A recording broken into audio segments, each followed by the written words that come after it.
Hey fam, if you're new here, you're welcome. I'm Emiliette, and today I wish to talk about having a child in Germany. If you're a foreigner and you look forward to having a child in Germany, then this video is for you. Please stay tuned because I wish to give a simple guide, or I will call it a checklist that will help you to, inform yourself beforehand of what is expected of you and how you're supposed to go about it immediately you realize that you're pregnant. So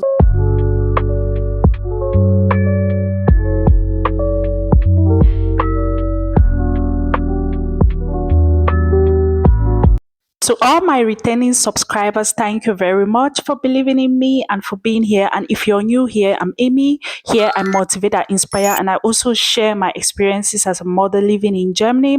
So if you are an expectant mom or you're a foreigner, you look forward to having a child in Germany, then this video is for you because I have a simple guide or a checklist. I will call it a checklist that will help you on things you should know before having a child in Germany. So immediately you realize that you're pregnant, the first thing I have on my checklist is doctor and pregnancy care, meaning you need to look for a gynecologist. In German, it is called Frauenarzt. You go to the Frauenarzt, there you'll be given a Mutterpass.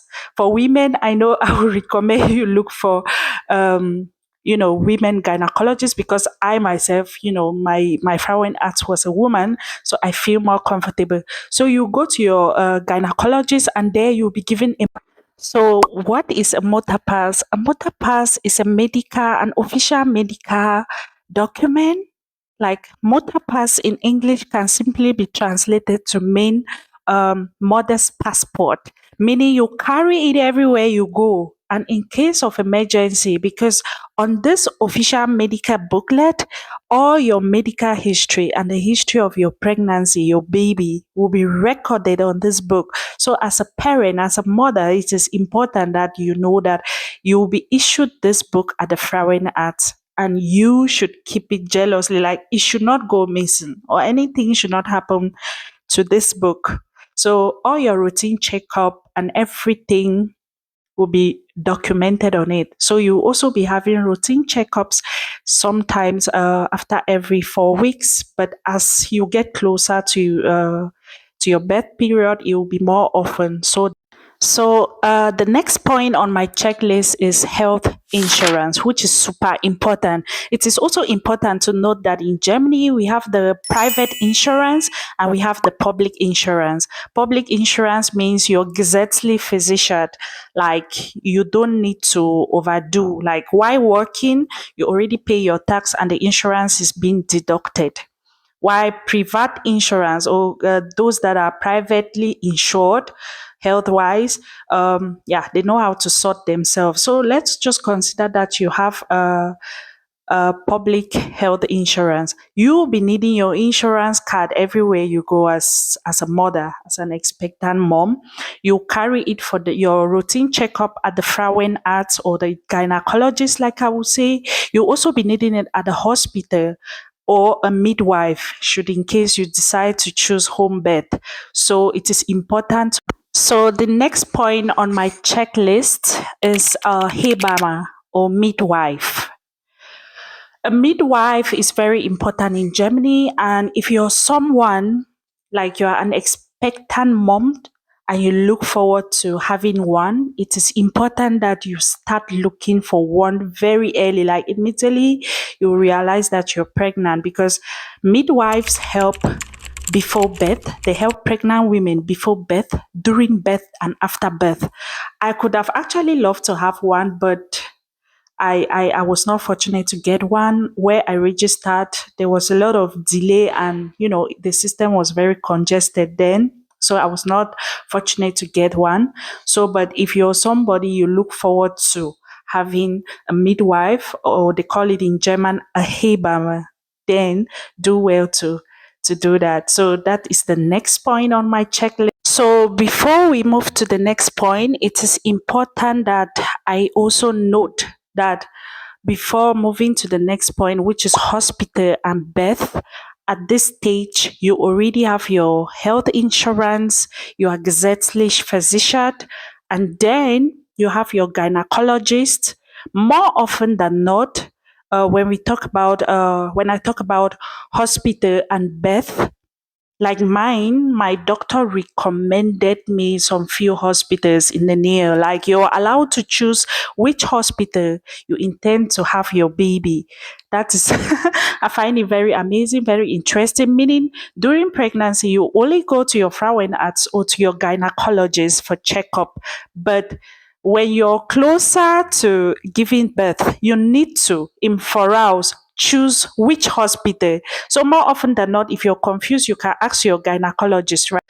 So as far as choosing your hospital for birth is concerned, um, more often than not, like the experience I had, it is often between 30th, the 30th Wochen of pregnancy, between the 30th to 36 weeks of pregnancy. So more often than not, your gynecologist will tell you, because my gynecologist did when it was time for me to, start looking for the hospital. And it is important to note that while you're looking for this hospital, there are also birth centers.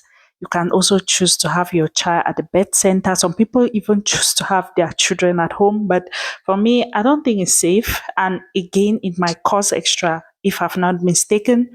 So, if you choose a hospital, before you choose a hospital, there are some little things I think you should consider.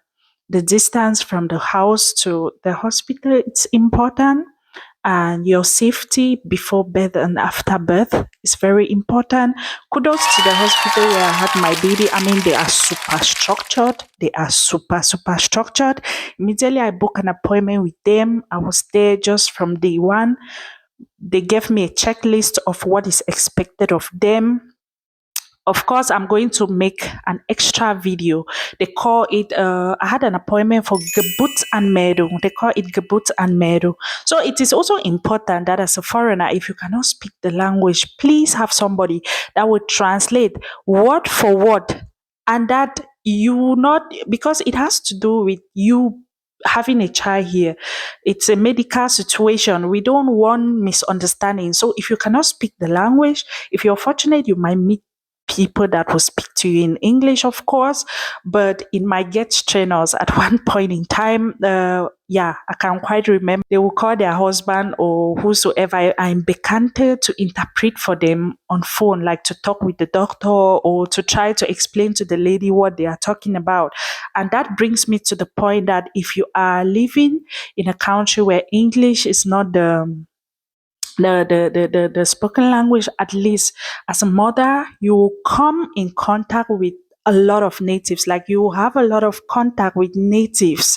So it is super important to be a role model to your child and learn the language. Of course, I did mention on one of my videos that in 2026, let's try to do things intentionally as parents. As far as choosing of hospital is concerned,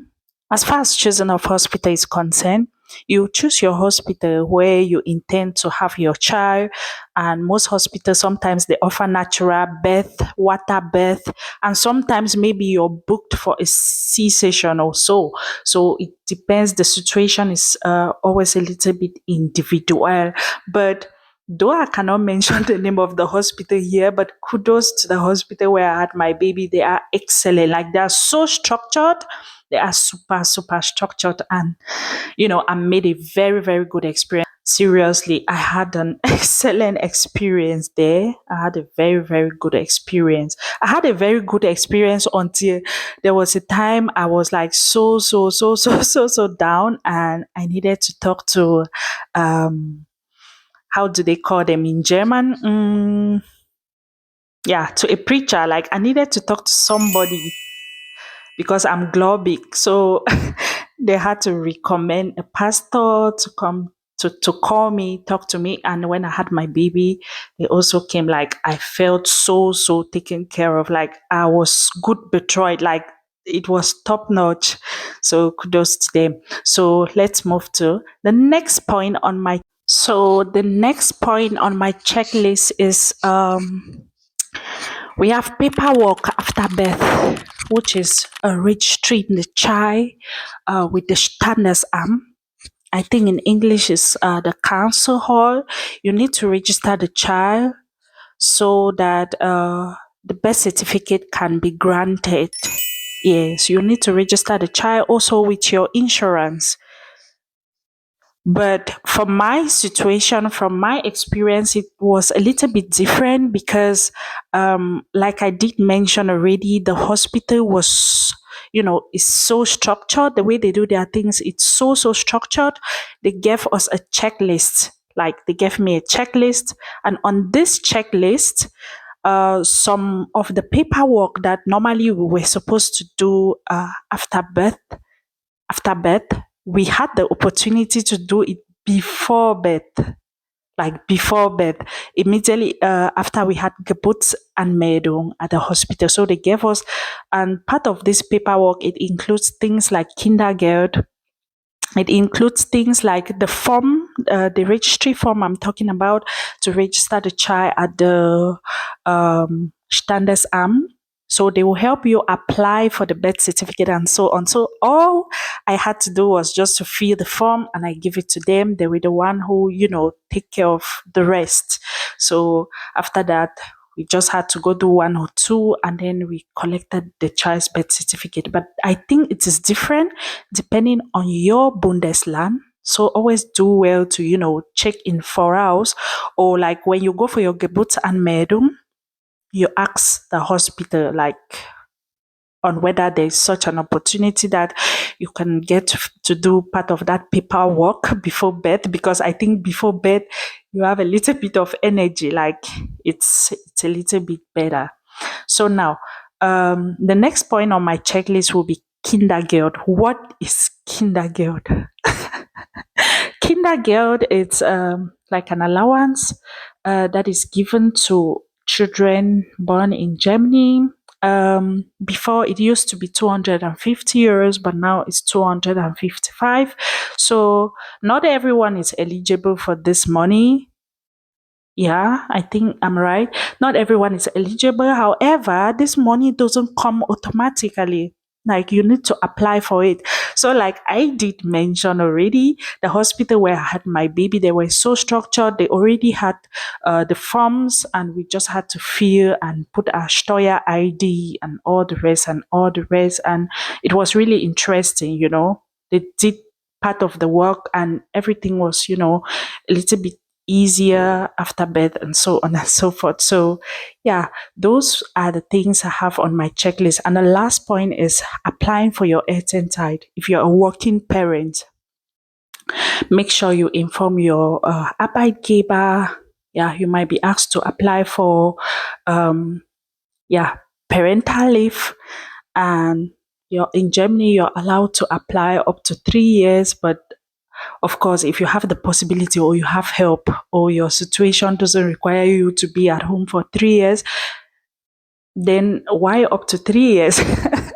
So, you apply, and I think I've mentioned the most important points on my checklist, and I will be making further videos on this topic on as far as the Geburtsanmeldung at the hospital is concerned, because it is there that we get to see which document the hospital needs from you, because you'll be needing things like your resident permit or your passport and so on and so forth. And it should, like to end with, it should also be noted that your child's nationality will be asked, like it will be determined before the child's birth certificate will be established. The child's nationality needs to be determined. So the nationality will not be determined, will not just be determined based on the fact that the child was born in Germany. One of the parents must at least be a German, or must have at least stayed up to a certain period of time in Germany. Then it can give the child the right to be a citizen. So always do well to check those forms and fill in correct information. If you need to do a little bit of more paperwork, be it after birth or before birth, then you do that.